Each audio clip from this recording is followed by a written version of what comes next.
Bem-vindo, irmãos. Essa é a terceira parte de 3 vídeos da primeira lição do nosso curso sobre a Bíblia, né?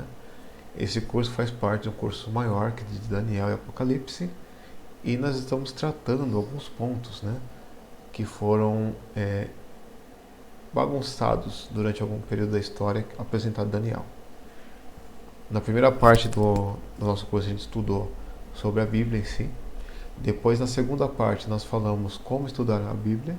E a terceira parte agora é o poder da Palavra de Deus. O primeiro texto que eu peço para vocês abrirem está em Salmos 33, versos 6 e 9. Os céus, por sua palavra, se fizeram, e pelo sopro da sua boca o exército deles. Pois ele falou e tudo se fez, ele ordenou e tudo passou a existir. Próximo texto, Hebreus, capítulo 1, verso 3. Sustentando todas as coisas pela palavra do seu poder. Então é assim que Cristo mantém as coisas, pela palavra do seu poder. O que algumas pessoas andam ignorando, né? Olha só que interessante esse texto. Em 2 Pedro, capítulo 3, versos 5 e 6. Porque deliberadamente esquecem que, de longo tempo, houve céus, bem como terra, a qual surgiu da água, e através da água pela palavra de Deus, pela qual veio a perecer o mundo naquele tempo, afogado em água.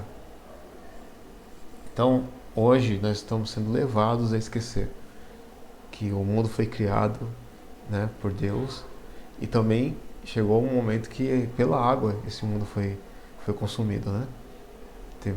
Já teve uma vez que o mundo foi destruído por água. Então, estamos sendo levados a esquecer esse fato. Bem, será que então que o mundo não vai ter mais fim? Né? O que diz a Bíblia? Vamos a 2 Pedro, capítulo 3, verso 7 agora. Ora, os céus que agora existem e a terra, pela mesma palavra, têm sido entesourados para o fogo, estando reservados para o dia do juízo e destruição dos homens ímpios. Então a terra está destinada para um fim, agora no fogo, onde será ela entregue ao fogo junto com os homens ímpios. O que é uma pessoa ímpia? Digamos que você tem uma luz, entendeu que Jesus é o único caminho, a verdade e a vida, e você rejeita essa verdade. Aí então você se torna um ímpio. Antes de entender a verdade, você era gentil. Está no contexto espiritual da Bíblia. Agora digamos que você domine, né, entenda todas as verdades bíblicas e você se rebela a qualquer uma delas, te torna um ímpio. Vamos agora para Salmos, capítulo 148, verso 5. Louvem o nome do Senhor, pois Ele mandou e se foram criados. Então Deus manda e as coisas são criadas. O que acontece com a pessoa? Que evento acontece, né, com a pessoa que está em Cristo? Olhem só, 2 Coríntios, capítulo 5, verso 17. E assim, se alguém está em Cristo, é nova criatura. As coisas antigas já passaram, eis que se fizeram novas. Olha só que interessante. E em João, aqui, ó, capítulo 3, verso 3, olha só. Isto respondeu Jesus: em verdade vos digo que, se alguém não nascer de novo, não pode ver o reino de Deus. Então a única forma de vermos o reino de Deus é renascendo através de Cristo, nos tornando novas criaturas, né?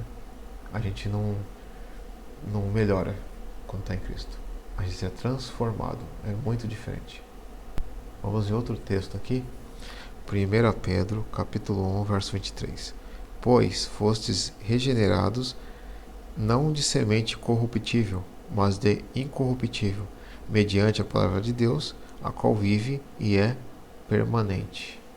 Então ocorre uma transformação, porque agora a sua origem não é mais corrompida, né, no mundo de pecado, mas agora a sua origem se torna de alguém que é divino, você se torna parente de alguém que é divino. Muito, muito interessante, né? Olha só, qual foi a primeira ordem dada na Bíblia? Gênesis, capítulo 1, verso 3. E disse Deus: haja luz, e houve luz. Então estava tudo escuro, Deus disse: haja luz, e simplesmente houve luz. Então, da mesma forma que Deus disse: haja luz, e houve luz, Ele pode criar luz do conhecimento de Deus em nós, através da fé. Incrível, né? Porque as pessoas ficavam admiradas quando Jesus ensinava a palavra. Vamos lá em Lucas, capítulo 4, verso 32. E muitos se maravilharam da sua doutrina, porque a sua palavra era com autoridade. Então ele falava com autoridade. Eu conheço o que eu estou dizendo. Ele falava com autoridade. Bem, o que testifica o poder da palavra de Deus? Todos ficaram grandemente admirados e comentavam entre si. Está em Lucas capítulo 4, verso 36. Que palavra é esta? Pois, com autoridade e poder, ordena os espíritos imundos e eles saem. O que Jesus falou que é a semente do reino de Deus? Vamos para Lucas 8, 11 agora. Este é o sentido da parábola. A semente é a palavra de Deus. Onde deve habitar a palavra de Cristo? Lá em Colossenses capítulo 3, verso 16 diz: habite ricamente em vós a palavra de Cristo, instruindo-vos e aconselhando-vos mutuamente em toda a sabedoria. O que Jesus falou a respeito dos judeus que eram incrédulos quanto à palavra de Deus? Também não tendes a sua palavra permanente em vós, porque não credes naquele a quem ele enviou. Está em João capítulo 5, verso 38, esse texto. Então, assim, é necessário ter permanentemente a palavra de Deus em nós. Na nossa mente, nosso cântico, nas nossas intenções, ela tem que estar o tempo todo conosco. E por que meio nós somos purificados? Né? Nós crentes somos purificados. Vamos a João capítulo 15, verso 3. Vós já estáis limpos pela palavra que vos tenho falado. Como o jovem pode se tornar puro na sua vida? De que maneira poderá o jovem guardar puro o seu caminho? Salmo 119, 9. Observando-o segundo a tua palavra. Então, ele se auto-observa, ele se monitora, né? Nós devemos nos monitorar, observar a palavra, o que a palavra diz e nos confrontar, sabe? Deixar a Bíblia nos confrontar, dizer, você está incorreto nisso aqui, aí você muda seu trajeto, muda a sua forma, né? Busca mudar a forma de ser. Como Deus curou o seu povo antigamente? Vamos na Salmo 107, verso 20. Enviou-lhes a sua palavra e os sarou, e os livrou do que lhes era mortal. Como o centurião demonstrou ter fé no poder da palavra de Deus.